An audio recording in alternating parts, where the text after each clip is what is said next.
Hello, everyone. Welcome to our Thursday podcast. I even forgot which one this is. But anyway, this is Toni Weel from Florida. And yes, I can say it again. It's sunny Florida. It's going to be in the 90s today. And humid, of course, but heck, it is Florida. We have with us today Katie, and we have Gary Parent with us. And unfortunately, Sara had not so much like with the weather like we have it here in Florida because she went through a horrible storm and the whole area is without power.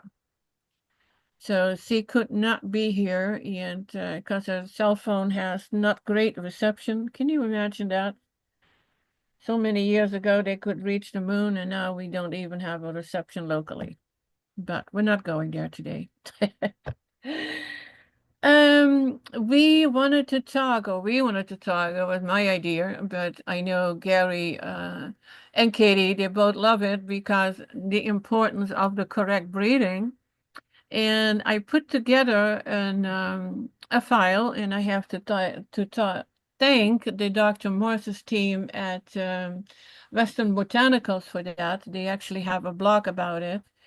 And it's great information. It's little on the well, what do you call it, a clinical side, but it's good information. And of course, now I do something that I didn't plan on doing. That was doing the full screen, so I can't see what I was looking for because I wanted to do a screen share. Okay, here we go. Gosh, I've done it so many times and I'm still looking like, where did they put this time? Screen share, which one do I need? This one. And that is about the respiratory system function, anatomy and physiology. Now, for whoever has Dr. Morse's book, he has a ton of information about correct breathing there too, and I put all that in a separate PDF. So as usual, you can always let me know if you want to have the PDF and I will email it to you. But I thought it would be interesting to go through this because many of us suffer with lung problems. And it's not only that we do the correct breathing. Well, I think we are all pretty shallow breathers anyway.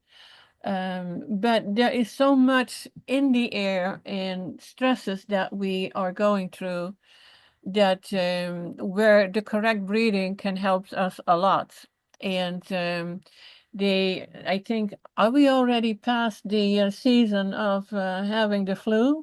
I don't know. But what I noticed lately a lot is people suffering with pneumonia, fluid in or behind the lungs, and having breathing problems. So I thought it would be a good idea to just go through this article that came from Dr. Morse's team at Western Botanicals and see how everything works in the lungs. And both Gary and Katie, just when you have any comment or you want to say something, then just stop me. I'm going to read something in this article, but I have it open on the screen too, so you can follow along. And you have a beautiful image here of the lungs. It's almost a piece of art. Maybe it is.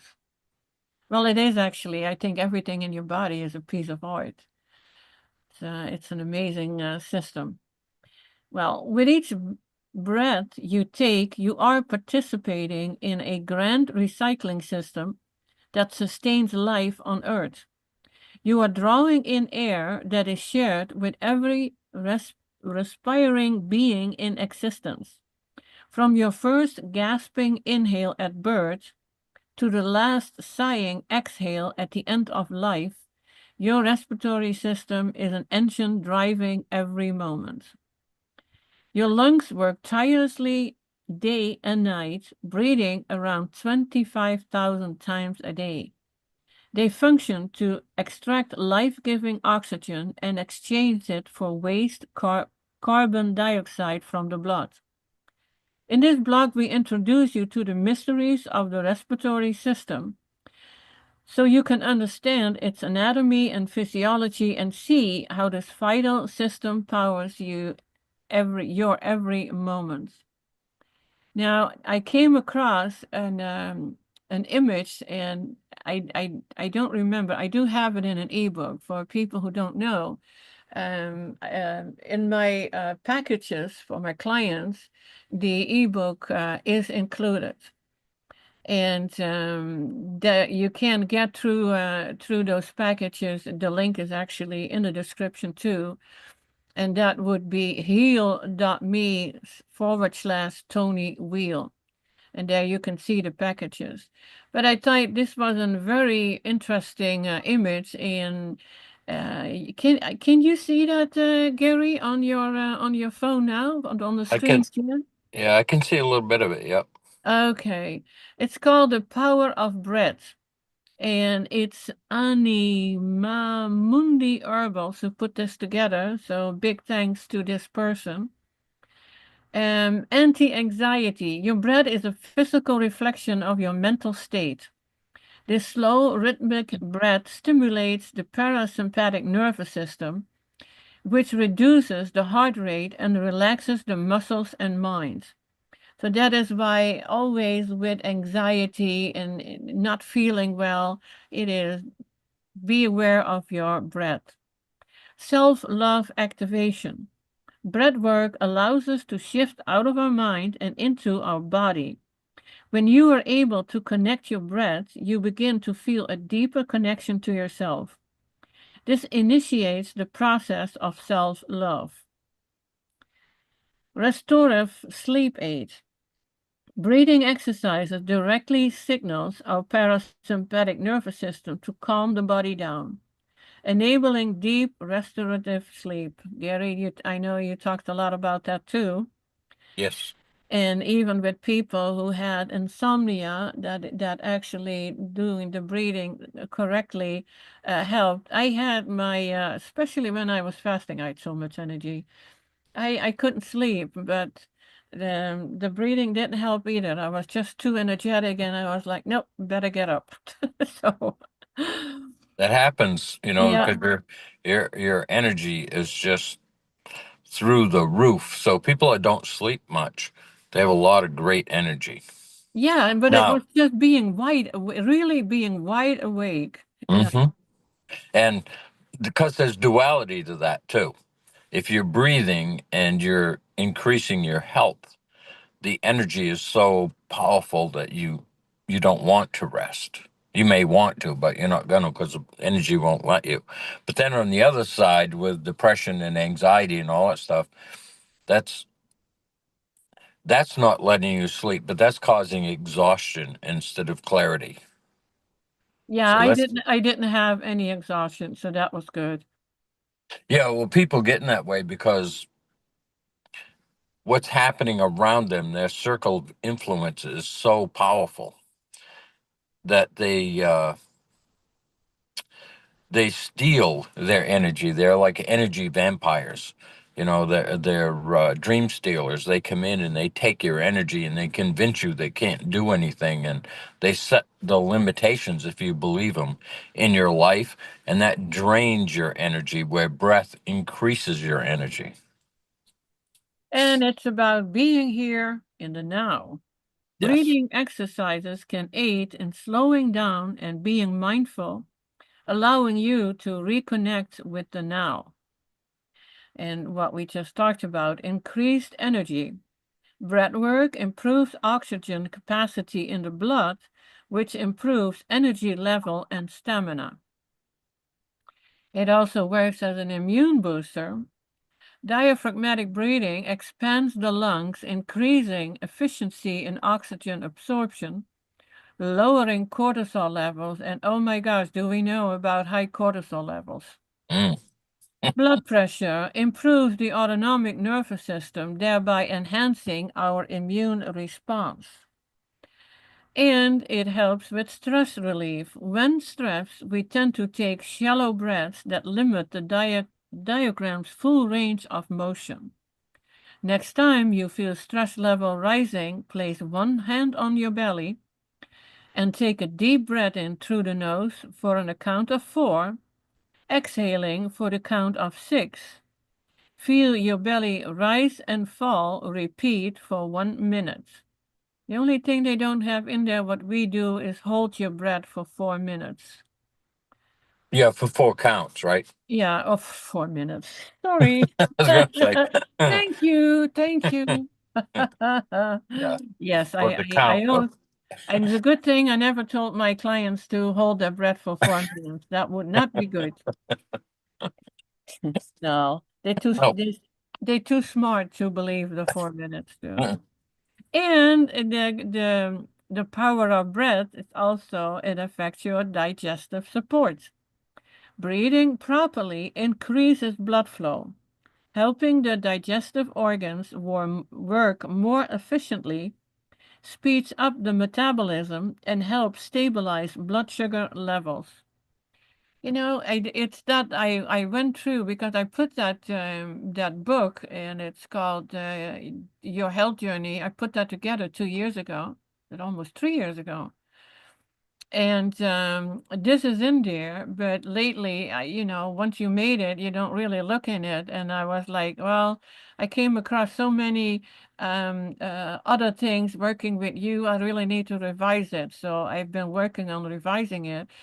But then coming across this information, it's like I have to get this one out a lot more because it is, it talks about all the things that are important: the anti-anxiety, self-love activation, restorative sleep aid, being in the now, increased energy, immune booster, stress relief, digestive support. I mean, it is so simple and it is so easy to do, and it doesn't cost you anything extra. And you can even do it without anybody around you noticing it, and you can do it wherever you are. It doesn't matter where you are. And I think this is one of the most amazing things that we can actually do for ourselves. Yeah, absolutely. It's to me, it's the key to health. If you're not breathing properly, if you're shallow breathing, matter of fact, this is something I mentioned in a video the other day. Is if you breathe in through your mouth, just take a nice deep breath, belly breath. You feel it from your chest down, from your diaphragm down. But if you breathe through your nose, you can feel it in your head all the way through your body. That's why nose breathing is so important. And when you're breathing in through your nose, you're creating nitric oxide, you're creating a vortex, and it's preparing the air to go into the lungs. It's filtering it and it's energizing it as it goes through the nasal passages and into the lungs. And that's where the power comes from, is we're just a walking vortex. And when we get shallow breathing, we start to lose our energy and that vortex gets weaker and weaker and weaker. And that's really what holds our energy to ourselves. So as we're exhaling, we are relieving the body of pressure. The body is a pressure system. That's how it works. The inhale increases the pressure, and the exhale decreases the pressure. And if we're mouth breathing, we're shallow breathing, we're not putting enough pressure in the body so it can function properly. The fluids aren't moving properly, the blood, the lymph, and any other fluids in the body, they're having a hard time. They're getting stagnant, and stagnation is a long, slow, painful death. So this is one of the reasons breathing through the nose is so important. So I'll just leave it at that. Right. And if you can just do like a little science experiment and notice, like observe how you feel. Like when your mouth, okay, think about when you're stressed and Hmm. how when you're stressed, you just take short breaths, and usually it's through the mouth. And then if you get anxious and stuff, what do people always tell you to do? calm down, take a deep breath. And usually, when you take a deep breath, you're not usually doing it through your mouth. You naturally do it through your nose. So, just even knowing, like, okay, a stressed person breathes faster, they breathe through their mouth, and we know that stress creates it just wreaks havoc on the body, the whole body, every system, every organ. And so just knowing these things, observing, try short mouth breathing, and then try deep belly breath breathing through the nose. You can feel the difference. You know this because you've experienced it, and you probably have told somebody who's been real anxious about something, hold on, take some deep belly breaths. It's just natural. It's just natural. So, anyways, I just thought I'd throw that in there. Again, observing nature in its true form tells you the truth. Yeah, and what is so nice is that especially when you're very stressed and your mind goes a mile a minute, count the seconds. It's like 1, 2, 3, 4, and then hold 4, but do the counting, because then you cannot think about anything else. You're just focused on your breath. Yeah, and feel it moving through your body. Yeah. Feel the air coming in. And when we're doing a lot of our breath work and Qigong, we're actually exercising the breathing muscles and the flexibility of the chest. Because if we don't continually do that, when you heard people, they're set in their ways, well, basically that means that their rib cage is in a state of it's not flexible, and their shallow breathing, it's harder and harder for their rib cage and the breathing muscles to move anything. So this is why it's so important, because if your breathing muscles aren't in shape, you're gonna have a lot of suffering, a lot of fatigue. Uh, Fluids are not going to flow through the body properly, and you're going to have a hard time as far as like sleep goes, and digestion. Your cortisol levels probably high just from the stress. So there are all kinds of things, and the breath will relieve those. Every every every emotion is attached to a breath, and every breath to an emotion. So as you're triggered through your life and you start to breathe, your breath will reflect that emotion. That's why I always say, if you watch a movie that you really like that has a lot of emotional uh, avenues or places for you to go, really be aware of your breath and your thoughts at that time, because you're breathing fast, you're sad, you're breathing slow, all these different breaths are all associated with that. When you learn to control your breath, you learn to control your emotions.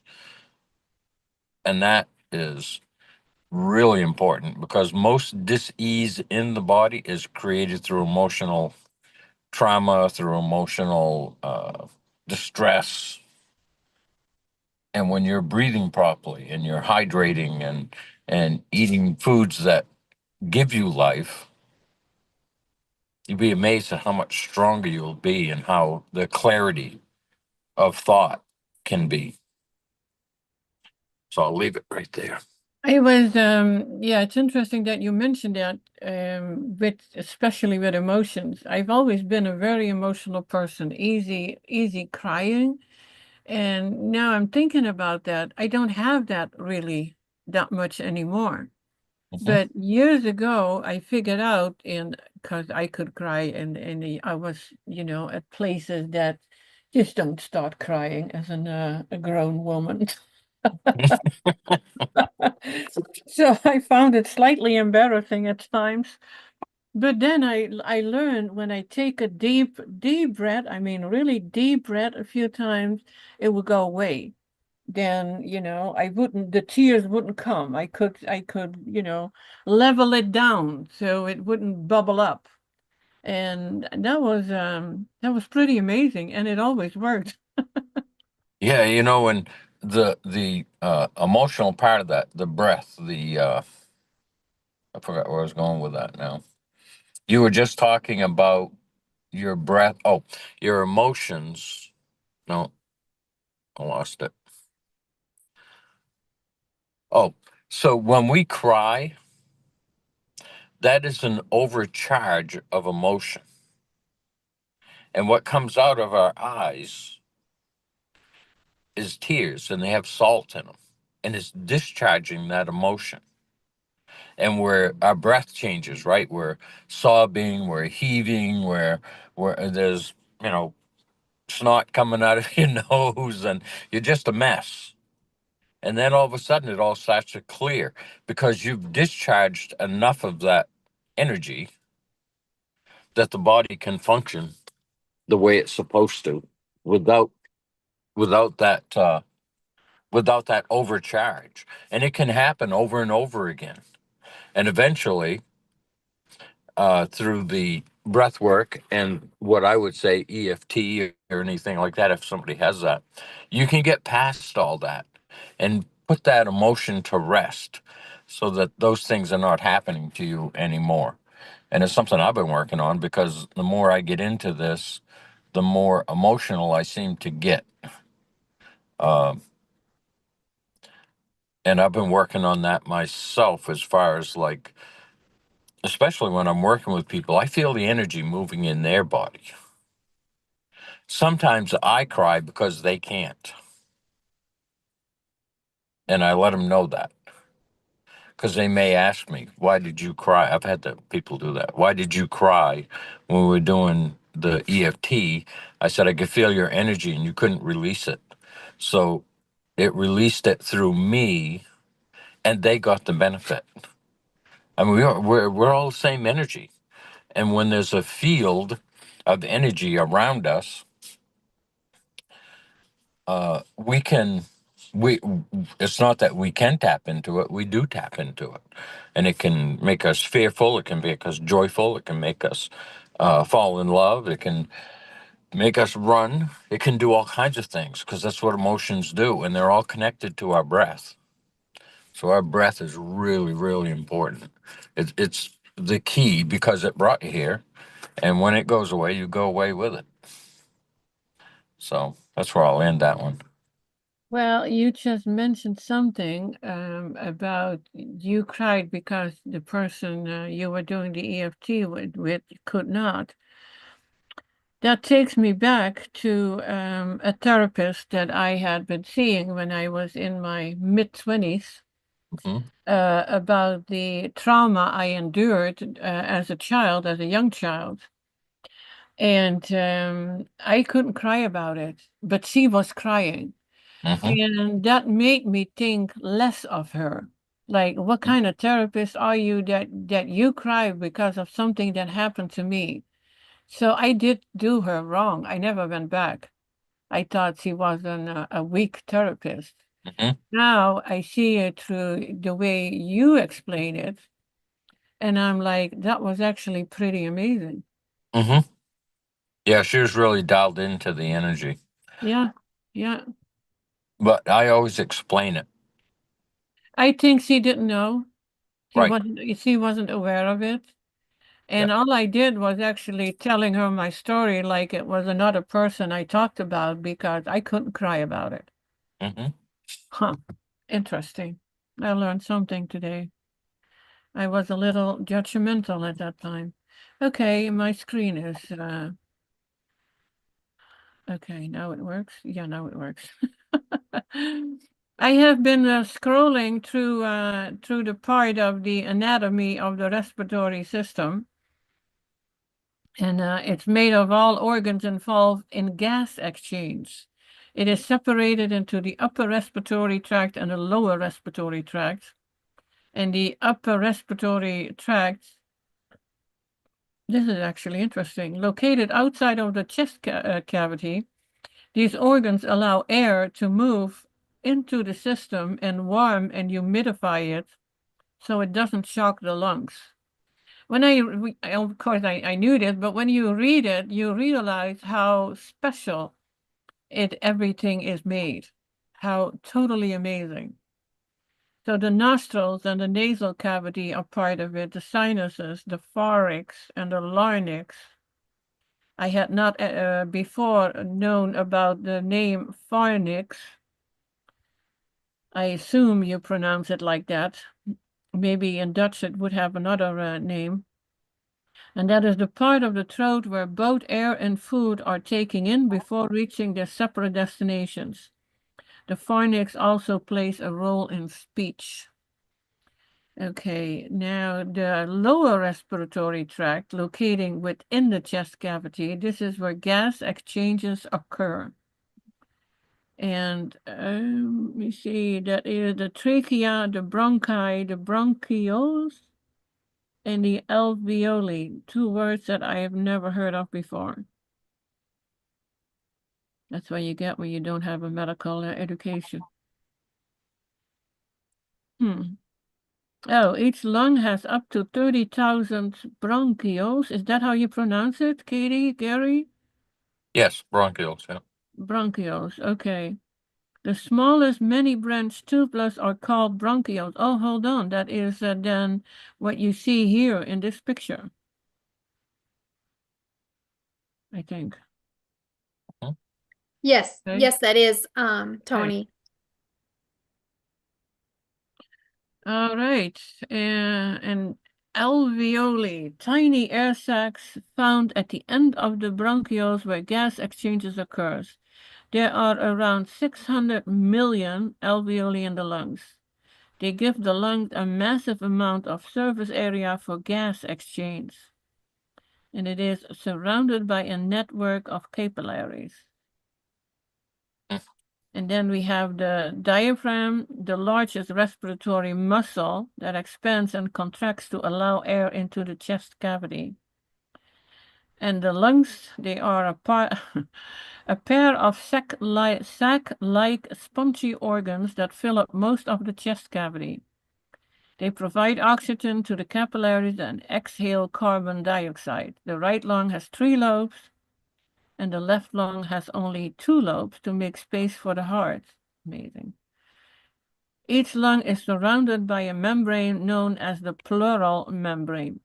The pleura produces a fluid that allows the lungs to slide smoothly against the interior of the chest cavity with each breath.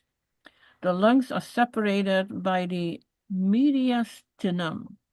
Now, Gary, can you then explain what happens when people have pneumonia or when they said you have, because they said my father died of that he had a lot of fluid in the chest Yeah. cavity and it pressured on the heart and his heart stopped. Yeah. And in the last few months, I've known of 2 people who actually passed away from that. Mhm. Yeah, I think unfortunately we're going to see a lot more of it. But so basically, that is what happens. It's to me, it's kind of like edema. It's just interstitial fluid building up around everything, and the lungs aren't able to process the oxygen like it normally would because the lungs are being flooded with fluid. Getting it out can be quite a challenge, but you'd need live liquids, and I would say only live liquids or a grape fast to help move that out. And there's breath work that you can do that is really important to help clean your lungs. And I know that it's hard for people to take a breath, but we have to start from where we are. Every time we cough, it's the lungs detoxing themselves. Just trying to get rid of things. And that's what happens. The body takes it and pushes it out. And there are, like the medical system is going to suppress that to try and reduce the amount of mucus in the lungs. How successful they are, but with that, I'm not really sure because I don't study that particular thing. But the whole idea is to keep your body healthy enough and your lungs healthy enough by doing deep breath work to get everything moving in the lungs and get that diaphragm pumping up and down, get that blood and lymph moving so it can clean. Will prevent you from getting pneumonia. Um, uh, as at an older age, I'm not really sure. When I think about Jack LaLanne, I think that's what he died of, was pneumonia. He was 90, I don't know, 6 or something like that. And nobody, I don't think, ever exercised as much as that guy did. Now, whether he did breath work or not, I'm not sure. When you're working out, you're doing breath work because you're taking deep breaths, but it's mostly through the mouth, not the nose. So I'm not really sure what was going on there. Because bad things happen to good people, and you can prevent. This is another thing. All we're doing is prevention. And just because you're doing prevention work does not mean that you won't come have an issue down the road. Almost anything can set it off. I mean, look at our food, and this, we have to stop thinking about our food as poison. When we consume food, if we're telling us, I love this, but it's bad for us, it's going to be bad for us. You could do the same thing with good food. Like people that switch to fruit and they go, but sugar is bad for me. And it's going to do all these things to my body. Well, you're setting your body up to not know how to process that because your cells are listening to everything you say. And if you think that that fruit is going to make you sick, it's not the fruit that's going to make you sick. It's your intention, your attitude towards that that's going to make you sick. Your body is a detoxing machine. And any doctor that tells you that you don't have the detox gene, run. Because if your body's not detoxing, you wouldn't be around to ask me that question or to ask anybody that question. Because you will not be on earth anymore. Your body has to detox. And when it's not detoxing properly, we all know what happens. We get sick. We have dis-ease in our body because of the pressure in the body and uh,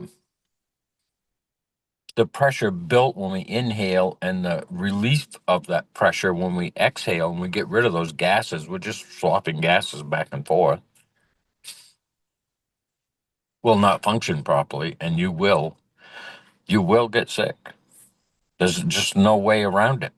It's the lack of those things that create dis-ease, and it's the ability for us to consume those things that maintains our health. So I'll stop right there so we can get on with more stuff. Well, I just wanted to say, Gary, thank you for saying what you just said. It was a great line, and now do you think I can remember it? You said something like, just because you're detoxing or you've moved to fruit doesn't mean that you won't get sick. It was something like that. Because Right. when I talked to Matt and I talked to him about different people, he's like, well, like, especially if they've died, but they're, detoxing. And I'm like, but you have to understand we don't know how long it will take for our bodies to detox. Like, I'm somewhere between the ages of 40 and 50, and I've been doing this for 5 years now. Just really trying to be all fruit. Am I all there? No, but I'm really doing good. And but I don't, that doesn't guarantee that I won't die or that I won't have some sort of big health crisis later. But it just means that I'm in the process of cleaning out my body and Mhm. letting my body heal on its own without medical intervention. Um, but it's not a guarantee that I'm not going to die because we don't know what we might be dealing with from when the previous 40 years or even in another lifetime or whatever. So that is important. I thought what you shared. We're Well, not thank you. guaranteed. It's not guaranteed, but you're doing better. You're on the journey. So it's just I just want to say I love that you said that because people do need to realize that. And don't judge people if somebody gets sick and yet they've been doing this fruitarian diet. Well, they had other challenges that their body was Mm, still dealing with. right. And they just maybe ran out of time. That's all. Yeah, and don't use it as an excuse not to do it. Well, if I'm going to get sick anyway. Exactly, Gary. Exactly. Exactly. So. Yeah, they even say because there's just another prominent person in the fruitarian world passed away unexpectedly. Mhm. And long-term, Mango is his first name. I forgot his last name. He calls himself Mango. Long-term fruitarian, not the frugivore diet. It's actually fruit only. And but now you hear, and for people who knew him, he did a lot of dry fasting. And I think the people who get well known and work with a lot of people, they always want to take it a step further. I don't know if Mhm. that is to prove to others or to themselves that they can reach the ultimate health. And actually, I have gotten to the point because I know of quite a few prominent people in this world who passed away. I don't believe there is such a thing as the ultimate health. We have not been born healthy. We have not lived a healthy lifestyle. And when you're in your 50s, 60s, and older, those were the years that even though you thought, like I did, I lived a healthy lifestyle and then had to acknowledge that not even close. And we do different things, and nobody talks about the mind, what is your mindset? What are your fears? What are you thinking about? Would you feel that you need to go a step further? And I don't believe in dry fasting. I mean, if you want to do it, Dr. Moore said at a maximum 72 hours. I could not even get beyond 24 hours, and that was when I had food poisoning. So I just was too sick to eat, and I didn't even want water because that was coming out right away. So I thought, well, it's a good time now to not take anything and do a hard dry fast. After 24 hours, I felt better, and I started with water fast first, and then into the fruit juices. But I hope that people realize that it is about the level of health is different for us all. We all have the same, mechanisms in our body, but they are all, you could almost say, damaged to a different level. You know, Mm. we have our weaknesses. I had a heart attack out of the blue. They wanted to put in a stent, and I said, no way. And because I had a friend who had a bunch of stents, and at some point they don't work, and then you have to do all kinds of bypass heart Mhm. surgeries, and I was like, I'm not going there. And so I said no, but then they said you only had one artery not working too well, and they couldn't figure out why. Because if you have a heart attack, then it would be all of the arteries would be affected. So he told me it's a good thing you didn't want to have that stent because it wouldn't have worked anyway. And I'm like, well, thank you. But anyway, this is already, yet now, this next month, early next month, it's 12 years ago. And yeah, I don't know what I was going to say say about that. It's just a different level of health that you sometimes don't know. I had never expected that I would have anything like that. And I think that goes for a lot of people. So we'd have to do our thing, listen, absolutely listen to your body, and don't ignore certain symptoms that you may have. And I hope you can stay away from chemo, if I may Yeah. say that, or Uh, whatever. Yeah. mhm. Yeah, dumping acid into our blood is not it's not conducive to health as far as I'm concerned. And I've seen it too many times, and the damage that it has done because it kills everything. And when you are nourishing the body with live liquids, and I've done a 36-hour dry fast. I wanted to say something about dry fast. The issue to me is you're dry fasting all the time, or even water without a little bit of lemon or a little pinch of salt in it. You're not feeding your body, and you're stressing it. And I've never done a dry fast since then. I did fine, but to me, this is why fruit juices and vegetable juices or smoothies or the master cleanse is so important, is because you're feeding the body while you're cleaning it. So the body's not going without nourishment. And that nourishment is making the body stronger, and the body is cleaning the toxins out. It's cleaning out the weak tissue. When you do chemo, you're killing everything. And this is why juicing is so important. Even in normal health, everyday stuff. I mean, you want to feed your body, but when we eat, 60% of available energy has to go to digest that food. And if your body is not tuned properly, it's not producing enough energy to digest the food and go on with your daily activity. So you get fatigued, you get tired. All the energy is going to the food. And the body is smart enough to put you to sleep if there's not enough to do both, because you're forcing it to eat that to deal with what you just did, whether that was, doesn't matter what it is. If you're consuming it and it makes you tired, it's taking more energy to digest that than you have to get through your day. And it's called a food coma or falling asleep. The body will put you to sleep. And as you are sleeping, it's digesting the food. And as the energy becomes available again, it starts to put it back in the body, and you start to wake up. And you can feel like you have a hangover if it's deep enough. And even if it isn't, if you're not ready to start changing, it's going to get worse because you're not addressing the core issue. You are, uh, just a minute, I'm going to have a heat problem here if I don't watch it. Out here in this Arizona sun. So the whole idea is when the body is acidic, it's hot inside. And what the fruits and the master cleanse and the vegetables are doing is cooling it down.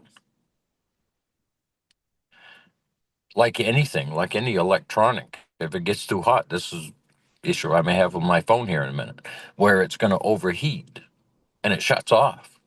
Well, if your body overheats, it shuts off. And all kinds of chemical things inside it are starting to happen through that process. So what we want to do is we want to cool the body down. And the best way to do that is live foods. Most liquids made today, manufactured, actually cause more dehydration than they will ever help you hydrate. And that's true of a lot of the waters that are out there, a lot of the bottled waters. They have things in them that will dehydrate your body. So you need good, clean water. And you need some good fruits, berries, melons, obviously grapes. Dr. Morse talks about that all the time. Go on a 30 or 40-day grape fast where you're only consuming grapes, but you can have as many as you want. And you're feeding your body as well as helping your digestive system. Because that, to me, that's most of the problem. People go on these long fasts and they're not feeding their body at the same time. The body is struggling. So I don't know, there's duality there too, because you could have cold and flu-like symptoms, whatever it is, right? We need to pay attention to what our body's doing and how it's feeling, and feel that breath going in and out. And you can breathe anywhere in the body. If you have trouble with your left elbow, you can breathe into your left elbow, your big toe, whatever, but because energy flows where intention goes. And if it's healing energy and a healing breath, that vibration goes through and corrects it. Okay, I'll end right there. Katie, did you want to add anything? I couldn't get myself to unmute. No, I'm good. Thank you. Okay. And part thank of you, Gary. I love it. I love what you share. This is so great. Thank you. Thank you. Gary always comes up with something that we haven't heard before. He's always thinking. Yeah, My don't. guides treat me well. Because something that you talked about too, and the importance of the correct breathing for your detoxing. Part of this article is the lungs as a detox organ, often overlooked in discussions centered around the liver and kidneys. The lungs play a crucial role in detoxification. With every breath, the lungs not only supply oxygen to the bloodstream, but also expel carbon dioxide, a byproduct of cellular metabolism. This process of gas exchange is vital for maintaining the body pH balance and eliminating volatile toxins. Additionally, the lungs filter and remove inhaled pollutants, pathogens, and particulate matter, trapping these harmful substances in mucus, which is then expelled from the body through coughing or swallowing. Supporting lung health through deep breathing exercises, clean air environments, and herbal remedies can significantly enhance your body's natural detoxification pathways, ensuring that your respiratory system efficiently performs its role in keeping you healthy. And they actually do have an article about the 10 herbs for the lungs and respiratory system, but that is pretty much the kidney and adrenals and of course, the tree lung. It was before it's called the tree lung tea. It's now tree herbal tea, and it's an amazing tea.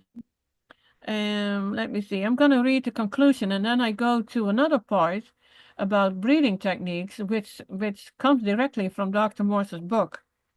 So I always urge everyone to get that book anyway.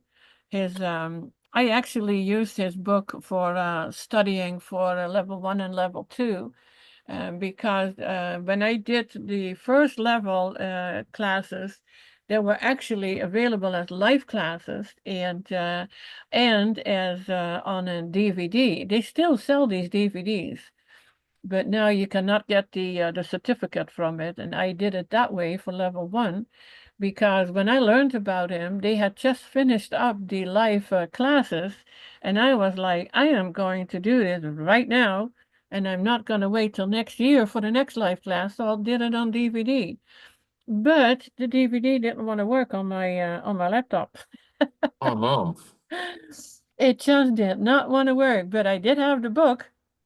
So I was like listening to all the videos that he put out on YouTube and on well, it was on YouTube and of course reading through the book twice to really get a grasp of how everything was working. And of course, the book is always a good thing to have, because you don't retain everything that you read. That's not how it works anyway. Well, some people may, but I need the book at times. But so that is why I say, if you read that book, you have actually pretty much all the information you need to be able to heal.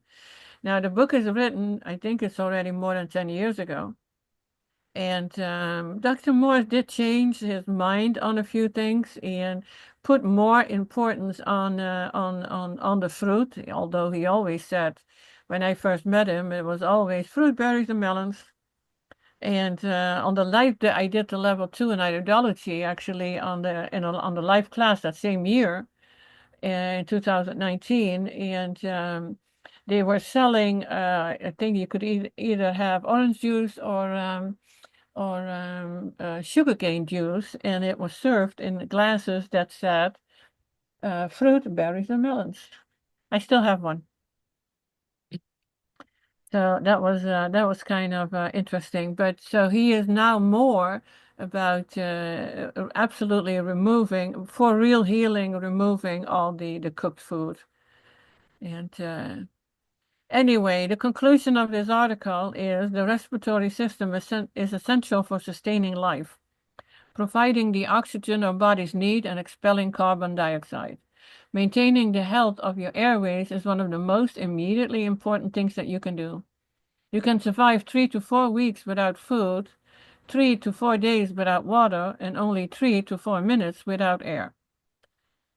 And the proper functioning of the respiratory system is crucial for overall health, as it can affect everything from energy levels to the efficiency of other body systems. Some of the things you can do to support your respiratory system include avoiding pollutants, the inhalation of fine particulates, and smoke exposure, and staying active.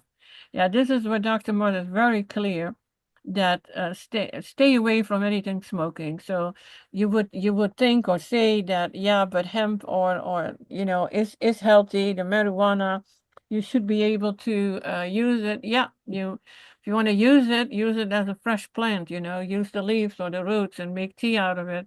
Don't smoke it. Dr. Morse also stresses that the lungs are one of our 4 major eliminative organs. Eliminative, yeah. The byproduct of respiration is carbon dioxide, which, along with other gases, acts as a filter for other toxins and particulates you inhale.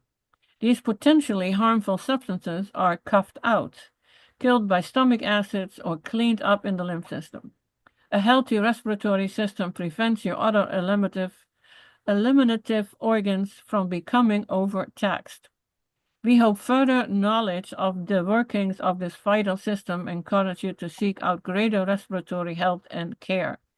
This last part that made me think of when I did my grocery shopping, and that was here at Publix. Well, actually, they had an kind of an organic section. Those stores, they close now. But right next to the cash register, they had a table with soaps, and these were goat milk soaps. Well, I could not be anywhere near these things without coughing like crazy. It was irritating so badly. And then it's like, but all these people are standing there and they don't have that problem, and I do. So I don't like colognes or perfumes, and I use them, but it's no, I don't like them. But I do like is the scent of real flowers. When I have a little rose garden now, so when I buy a rose, then it need to have that scent. So now they call them aromatic roses. And there is actually an article or a book about it that many centuries ago, they used roses as a healing, just the smell of roses.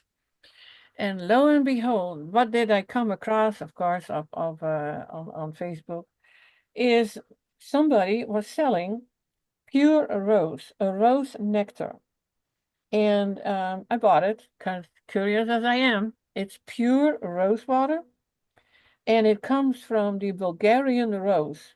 It's 100%, it's organic, it's 100% natural, nothing else is added. You can put it on your skin, you can drink it, you can, I don't know what you all can, and it tastes pretty good. So rose water, pure roses. It comes from, if anybody, yeah, it's 288 Bulgarian roses. See, and the thing with the roses is the flower doesn't last long. It's maybe a day, 2 days, and then it dries out. And then just before it dries out, you have to pick it. When you see it's like at the end of its life, you have to cut it off, and then you keep the roses, and you can put them in water and make your own rose water. But yeah, I always, as a child, even loved the smell of roses. So that was this part. And again, if anyone is interested in the article, then send me an email at healthywithfruit@gmail.com. It's in the description, so it's easy to find. I want to, because it's almost 1 o'clock already. I want to go to the part where that actually comes from the ebook that I have, and it's also in parts of it. This part is not. Another great source for people to get a ton of information is GrapeGate, grapegate.com. So that's a great resource. Just scroll around there. This is a beautiful picture too about the lungs. I'm not going to really dive into this. It is the same thing. This is I don't even know how many pages this one is. But I can send it to you too if you're interested. And that goes about the reduced energy production. It is with the wrong breathing, compromised lymph flow. So they are aware, and it didn't click with me, Gary, until that you mentioned it, that it is like, what did you say, 60 or 70% of your detox? 70% of your detox through your Yeah. breath. Yeah. Yeah, I have to admit, I've read all these articles and I didn't, no, it didn't click with me until you mentioned it. It's that's why it's so important to do your deep breaths, because you're going down deep into the body and you're exhaling toxins out. Slowing the breath down, slowing the mind down, slowing the body down helps build your immune system. And if you get pneumonia, unless it is something like a chemical from outside that attacked your lungs, it's a weak immune system. Now, a chemical would be different, but I mean, I'm talking if you're just living your life and you end up with pneumonia and there wasn't anything around chemical wise that did that, it's just that your immune system is so weak that it can't defend itself and you're not breathing properly. We have to exercise the lungs. This is why they want us to exercise, but they're just not telling us it's the lungs. It's kind of like the energy created through the breath and the diet generates energy that moves the body.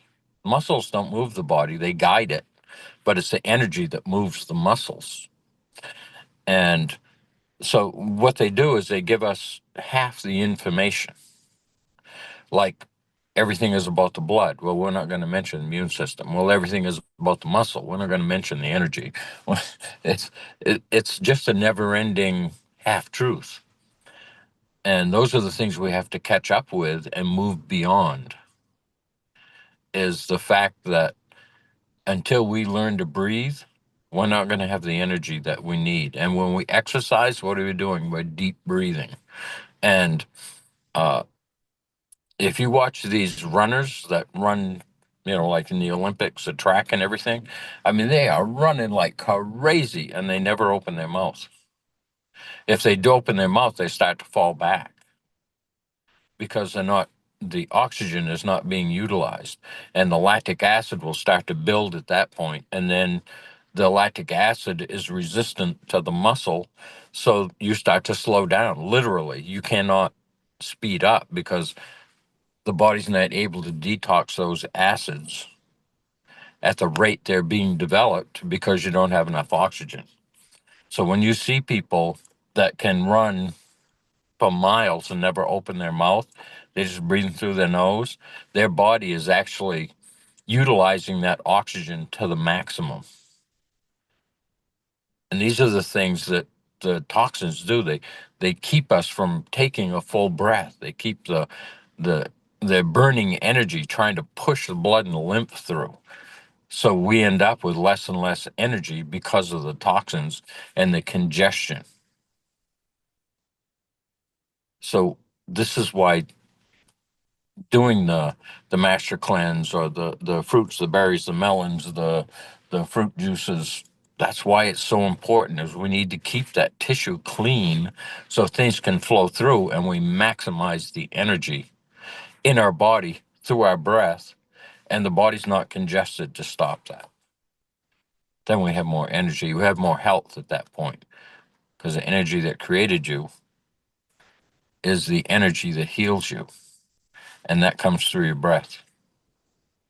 Okay, I'll leave right there. We often are asked, how often do you need to do that? And there's I'm just reading a part here, is the International Academy of Lymphology recommends exercising some form of deep breathing 3 to 7 times every hour or 11 times a day with transition in mind. Should you wish to do more than that, you can, but allow the body to guide you as you go along. As if you begin to feel discomfort, take a break as necessary.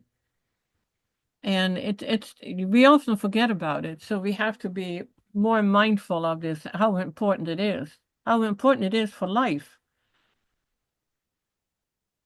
And Certainly is. yeah, we have a few techniques here.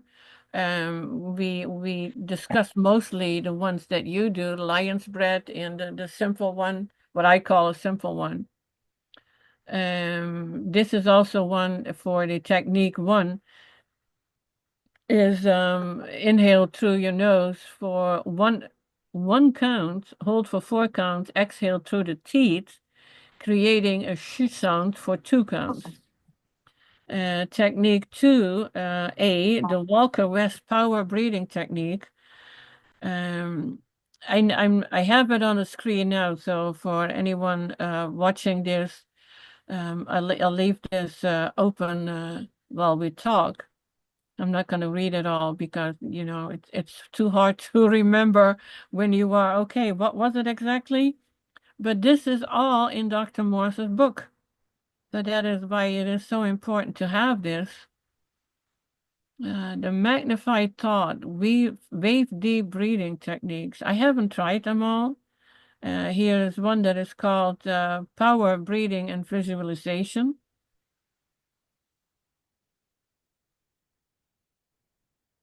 Oh, yeah, it mentioned visualize energy going into your adrenal glands, kidney, liver, gallbladder, spleen, pancreas, lungs, and heart, and mentally direct the energy generated anywhere you experience pain that requires healing. Well, you just mentioned that, Gary, so thank you again. Yeah, Yeah, it's really important to understand that our breath is the key, and we can send it anywhere. yeah, That's and but we have to point that out. This is hmm another important part, to really point that out to people. That even gives you more of the feeling that you are in control. Yeah, so manually taking over the autonomic nervous system, the Right. automatic breathing, the automatic digestion, yeah.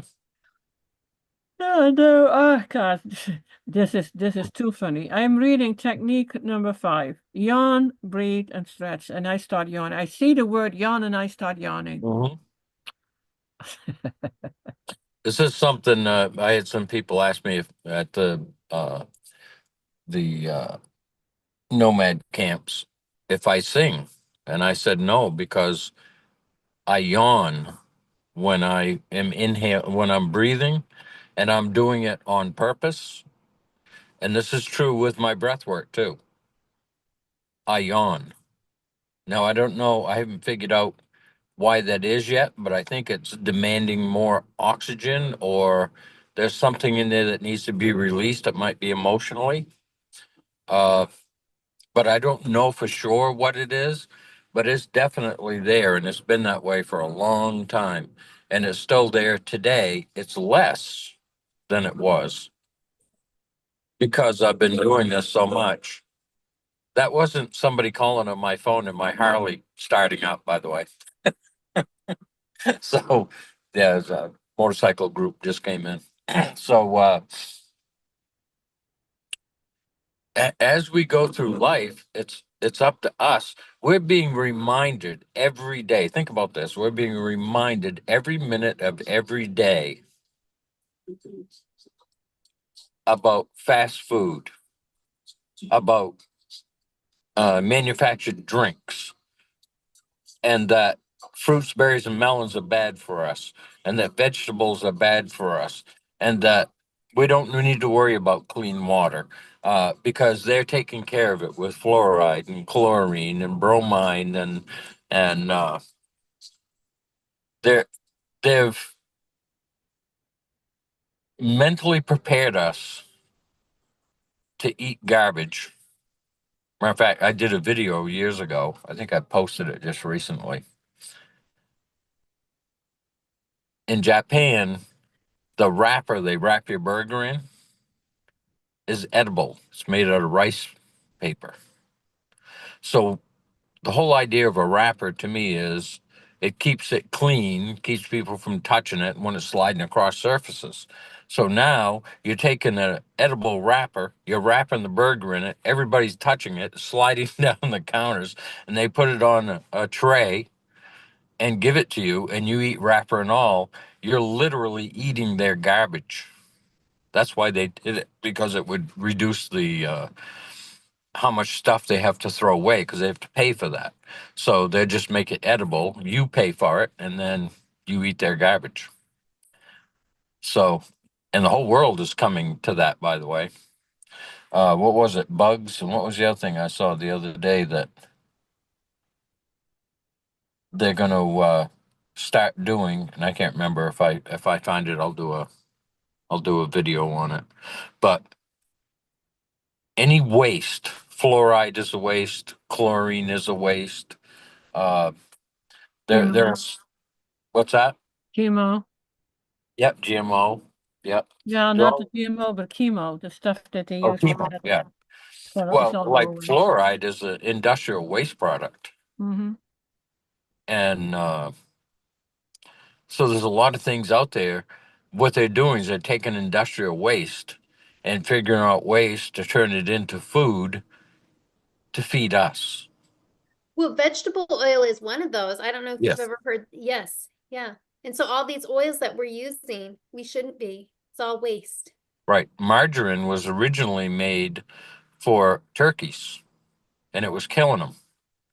And they had all this margarine they didn't know what to do with it, so they fed it to the people, and the people Yeah. love it. Yeah, my mother loved it, and as a child, and she was anti-fats, which was a good thing, but then she replaced it with completely junk. So yeah, I grew up on margarine. Yep. Yep. Yeah, Me too. yeah. I want to read another part. It's about Sure. yawn, breathe, and stretch, and then we're gonna close up because it's almost an hour and 15 minutes. Before getting up from bed, spend 10 to 15 minutes each morning yawning, deep breathing, and Mhm. stretching to activate the lymph system. In Mm. light of Dr. Jack W. Shields' discovery in 79 during the 7th International Congress of Lymphology, Professor Carl J. West, current president of the International Academy of Lymphology, considers it possible that yawning may be at least partially autonomic response to promoting lymph flow. I didn't remember reading that before. No. That is one part I probably read over when I was studying it. By detoxing your physical body, you can start a chain of events that will allow you to clean and bring under control your emotional and mental process. You can help this process by allowing old thought patterns and emotions that can serve us during detoxification to finally be released and forgotten. There are several ways to do this. First, begin to watch your thoughts. And you remind us of this every time, Gary. Step Yeah. It's. away from them and become the observer. Mm-hmm. Become detached about the outcome of things and other people's opinions and emotions. Let go. Give it all to Spirit, God, the wind, whatever you believe in. Let go of all of your negative emotions and mental chains. This allows the greater healing power to flow through you and your bodies, bringing a vibrancy and awareness that is indescribable and not experienced by many. Enjoy life moment by moment. Allow yourself the freedom to expand and experience. Break out of the old conditioned states of thinking and feeling. Become vibrant and healthy, and do it now. This is all written by Dr. Morse, and I absolutely have to thank him for that, and thank you, Gary, to constantly reminding us of this too. And with this, I would like to close up for today, and we'll see what we can come up with next week. So thank you for being here, Gary, and sharing your wisdom, and Katie, you too. And we hope that Sara can be with us next week again. And well, I have no idea what we're going to talk about then.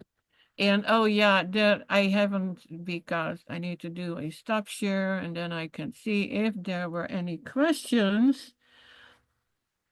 And okay, Janelle asks, if you get flu symptoms after doing a 3-day fast, is that considered a detox, or should you back off and go so long? Asking for a friend. Keep going. Absolutely, keep going. Anytime that you get flu symptoms, it's your body detoxing. Stuff needs to come out, so let it be. No over-the-counter suppressing, what is it, pills or whatever.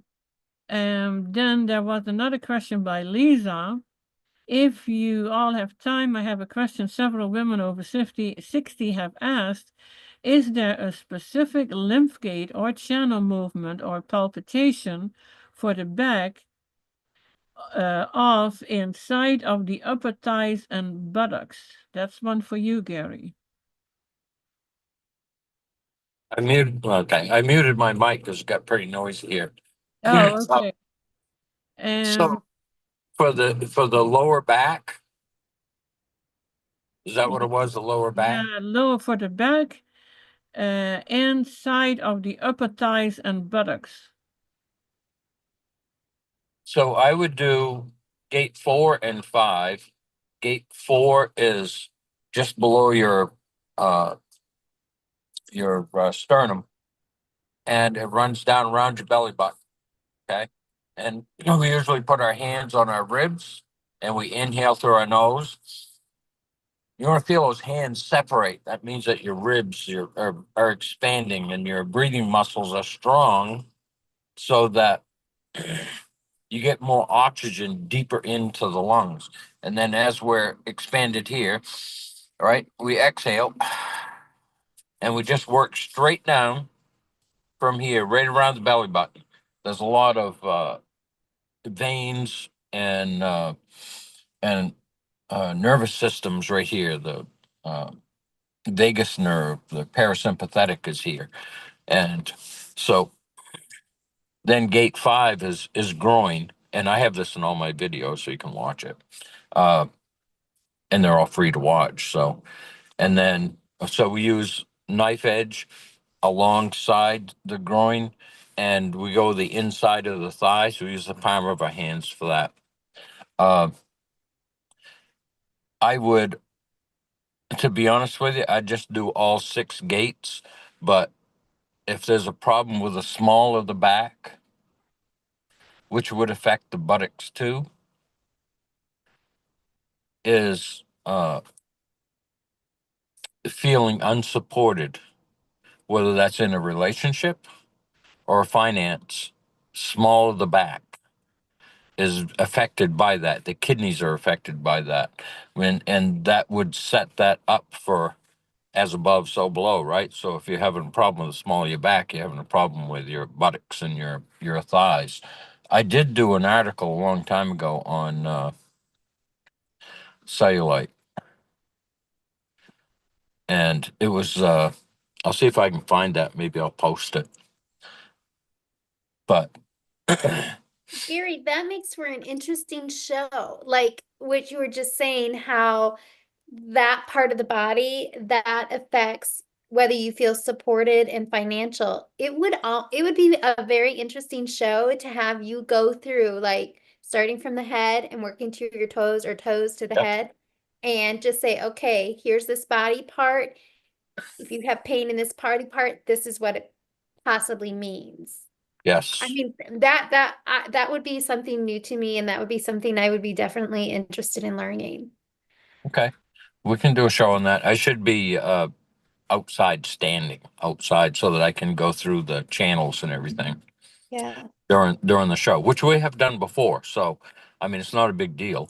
We just have to wait for when it's not windy, Right. and or where I can get inside a place where, and there are places that I can do that. I just need to know in advance, uh, so that I make sure I'm in a place where we have good reception, and I can stand up and we can go through the 6 channels, 6 gates, the spinal gates. That'd be another one too, the spinal gates, to make sure those are open, and that's at the axis at the top and the coccyx at the bottom of our spine. We need to flex and get those gates, make sure those gates are open. Now, normally the gates stay open just through normal life. We're always stretching, and because the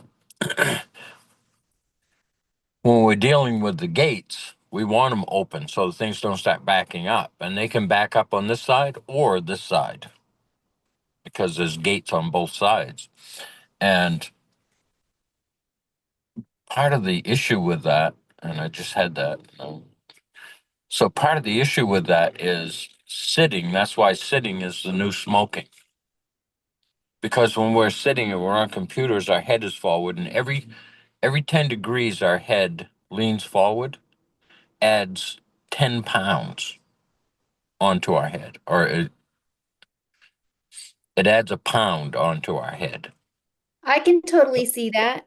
It's like, what do they call that? Like levering or whatever, Yes, you know? Like if somebody's sitting on the ground and you need to help them up, what do? You lean because then that gives you more weight to pull them. yes, So it's the yes, same thing with your head. When you tip your head, it's going to become heavier. Yeah. yes. Even runners will lean a little bit forward because they don't have to work as hard to make the body go through. The weight is pulling them forward. Uh, and they're breathing, obviously. But yeah, the whole thing is to alignment, core strength, which is what breathing helps to develop, is core strength. Um, Releasing all those past traumas and issues and the half truths we've been told, the lies. And if we believe them, that's where our stress comes from. That's where our distress comes from, our dis-ease, because we don't know how to defend ourselves. And that's from childhood. And as we come up through in our age, right, and we're growing older and older, well, a lot of those get buried. But the triggers are still there. And every once in a while, we find ourselves in a situation where that emotion is triggered, and we end up experiencing that dis-ease, that fear, that panic, that whatever it is for you that you're experiencing, it will drive you right back into that. And it's your breath that's doing it. So when you learn to control your breath and you learn to breathe properly, it's an automatic system. It will, and you panic, it will automatically go back to a normal breath so that you can go back to your life instead of running or hiding or living in the fear of that. That's how important breath is. It's literally everything. Everything works off the breath. So I don't know. I guess I've said that enough for today. Okay.